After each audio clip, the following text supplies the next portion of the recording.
Hi everyone, in this lecture on the sole of the foot, the distalmost part of the lower extremities or the lower limb. The upper limb is modified for the grasping, for the skilled movements and for the prehensile movements.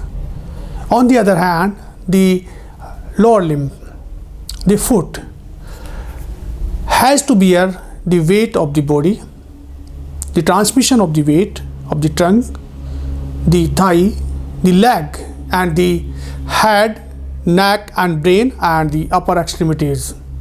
So the foot is modified for the locomotion, the weight bearing and the propulsive movement of the body weight during the stance phase and the swing phase of the locomotion. So first of all, I will talk about the bony anatomy of the foot.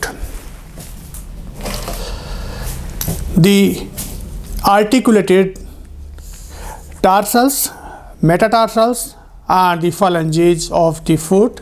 Here we can see the heel bone, the calcaneus, the talus or the ankle bone, which is here. It is having the upper articular surface for the tibia and forming the true mortise joint, the ankle joint, having the dynamic axis for the flexion and extension. The bone forming the ball and socket restricted type with the anterior part or head of the talus is the navicular. So here we can see the navicular bone. This is known as the tuberosity of the navicular.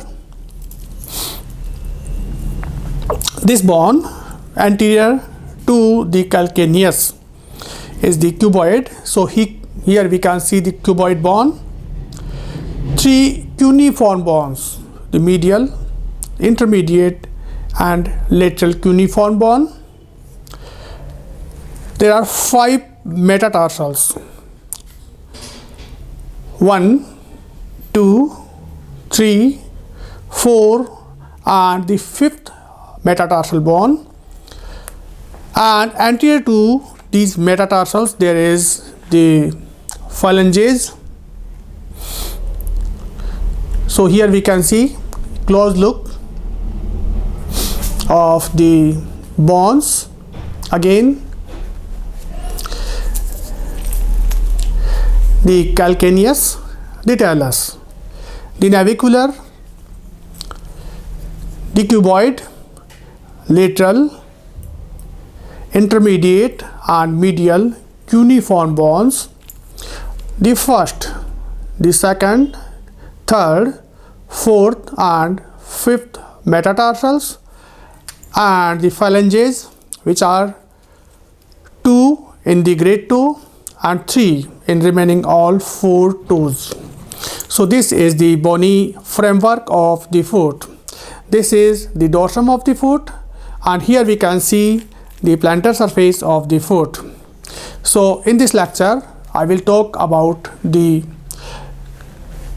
sole of the foot. So sole of foot, the texture and the thickness of the skin varies from side to side on the body. So where the skin of the palm is modified and thickened for grasping and to avoid the wear and tear injuries. On the other hand, the sole has to bear the body weight and it is modified for weight bearing and to avoid the abrasions and wear tear injuries during walking. So skin is thick.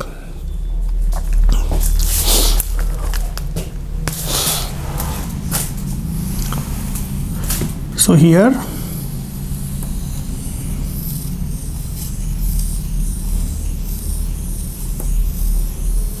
this is the great toe.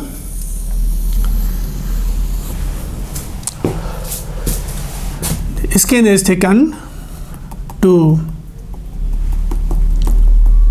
avoid the injuries and to transmit the weight on the ground. It is thicker than other parts of the body skin, and it is thick from the birth, but after birth or after starting walking, the skin become more thick due to intermittent pressure of the body on the sole. So skin is thickened. The superficial fascia of the sole is fibro-fatty tissue forming the fibrous septa, which connect the skin to the deep fascia. So superficial fascia is thickened, fibro-fatty in appearance, and it is having the fibrous septa. These septae will connect the skin to the deep fascia for grasping or for gripping on the ground, for making a firm grip on the ground. It is having fibrous septa. So superficial fascia is fibro-fatty and having the cutaneous nerves. The cutaneous innervation of the sole is by 4 different nerves. So posteriormost part is innervated by the calcaneal branch of tibial nerve, calcaneal branch of the tibial nerve. This part of the sole is innervated by the cutaneous calcaneal branch of the tibial nerve.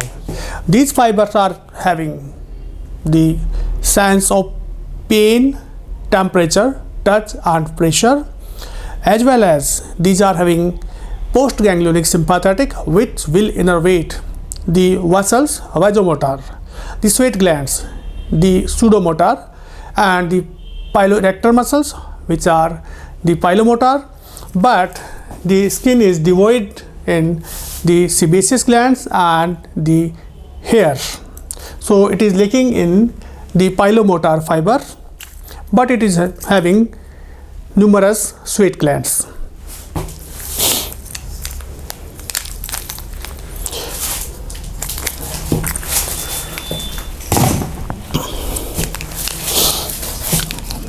The medial and middle part of the sole is supplied by the saphenous nerve.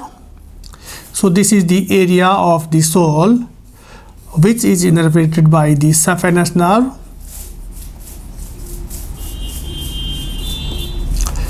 A branch or continuation of the posterior division of the femoral nerve. So this part is supplied by the saphenous nerve. This lateral part is innervated by the sural nerve. So this is the area of the sural nerve.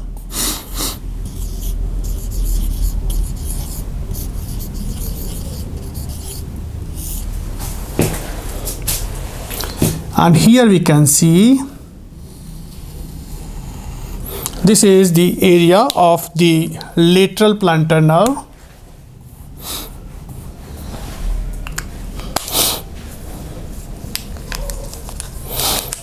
And this is supplied by the medial plantar nerve.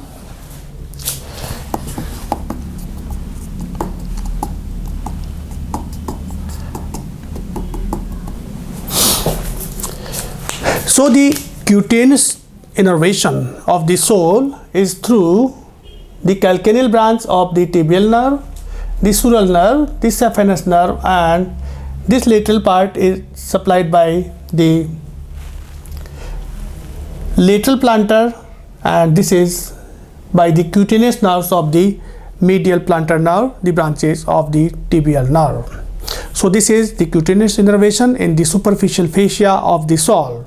Now I will talk about the deep fascia of the sole. The deep fascia is modified to form the plantar aponeurosis and the medial and lateral fascia and the lateral plantar cord. What is lateral plantar cord and what is plantar aponeurosis? So first of all, I will draw again the sole,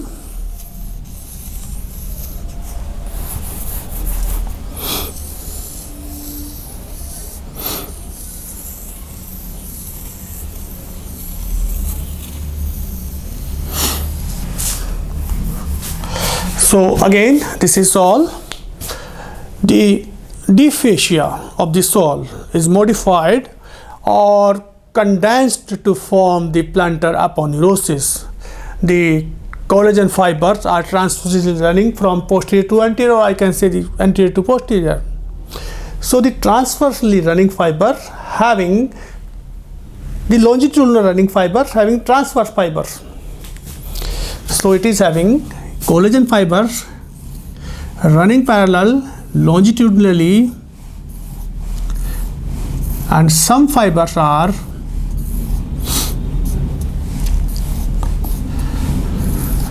so this is the middlemost part of the deep fascia of the sole. This part, a band-like part, taking origin from the big calcaneus bone and fan out in the anterior part. This is known as the plantar aponeurosis. This is the condensed and deeply and the densely collagen fiber area. So this is the plantar aponeurosis. The medial part and lateral part is also condensed and having the densely populated collagen fiber. So the medial end of this deep fascia is also condensed, but density is not very high like we have seen in the plantar aponeurosis. And the lateral part of this fascia is also condensed and having transversely and longitudinally running fibers. This part of the deep fascia of the sole is very condensed and forming a band-like structure. This band is known as the lateral plantar cord. So this is known as the lateral plantar cord.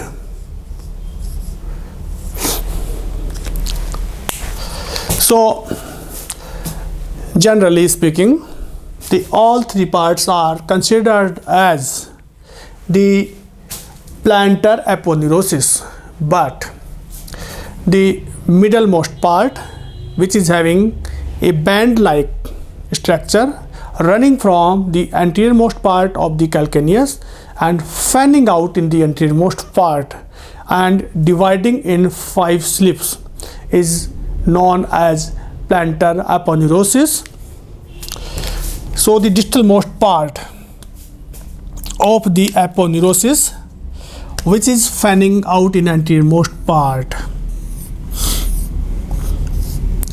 will divide in 5 slips. This is the slip number 1, this is slip number 2, this is slip number 4, and this is the slip number 5. So this is slip number 1, this is 2, this is 3. 1, 2, 3. This is number 4 and this is the 5 number. So these are the 5 slips of the plantar aponeurosis. Number 2. This is number 3, 4 and 5. Now what happens? The plantar aponeurosis is fanning out in this anteriormost part, and it is dividing in 5 slips for 5 toes. Then each slip will divide again in superficial laminae and a deep laminae. So I will explain here. Each slip will divide in a superficial laminae and a deep laminae. This superficial laminae will merge with the superficial part of the deep fascia of the toes, and it will merge with or blend with the superficial metatarsal transverse ligament. The superficial metatarsal transverse ligament, which can be seen here, and it will form some slips with the superficial slips, and this is the transverse metatarsal. This is transverse metatarsal superficial ligament.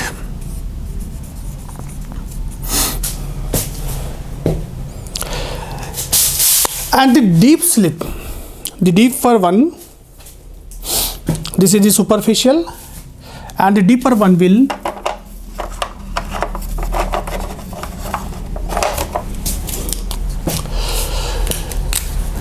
divide in medial and lateral laminae.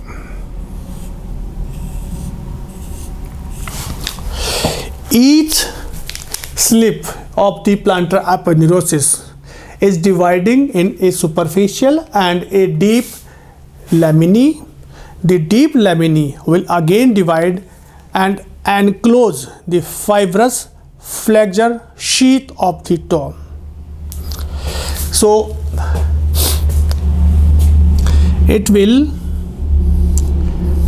blend with the fibrous flexure sheath of the individual toe like this. So these are the slips, deep slips of the plantar aponeurosis, and fusing or merging or forming the fibrous flexure sheath of the toes, and these will embrace the flexure tendons of the muscles. So listen again. The plantar aponeurosis is thickening of the deep fascia of the sole. It maintains the arches of foot, the longitudinal arches and the transverse arch of the foot. It provides stability to the tarsal and metatarsal bones, and during walking it becomes tense due to dorsiflexion of metatarsophalangeal joints. So during walking it has been gripping on the ground. It is having 5 slips in this anteriormost part. When this runs forward, it will divide in 5 slips. Each slip of this plantar aponeurosis will divide in a superficial and a deep slip. The superficial slip will merge with the deep fascia of the toes, and it will merge and blend with the superficial transverse metatarsal ligament. Now the deep slip will divide in 2 laminae. One is medial and other is the lateral. and it will blend with the fibrous flexure sheath of the toe. And before the metatarsophalangeal joint or on the metatarsophalangeal joint, it will also merge with the deep transverse metatarsal ligament, and it will stabilize the metatarsal bones, as well as it will keep close all the toes during walking, and it will restrain the fanning out of the toes. So this is the plantar aponeurosis having a lateral extension, and this is the medial extension of the plantar aponeurosis. This plantar aponeurosis having a lateral thickening known as lateral plantar cord. So this is all about the skin, the superficial fascia and the deep fascia of the sole. Now I will talk about the muscles of the sole of the foot, which are divided in 4 layers. The muscles of the sole are divided in 4 layers. The first layer is having the muscles which take origin from the calcaneus and inserted on the phalanges. The second layer having the muscles which are extrinsic, coming from the posterior part of the leg, and 2 sets of the intrinsic muscles taking origin from the tendons of the muscles or from the calcaneus.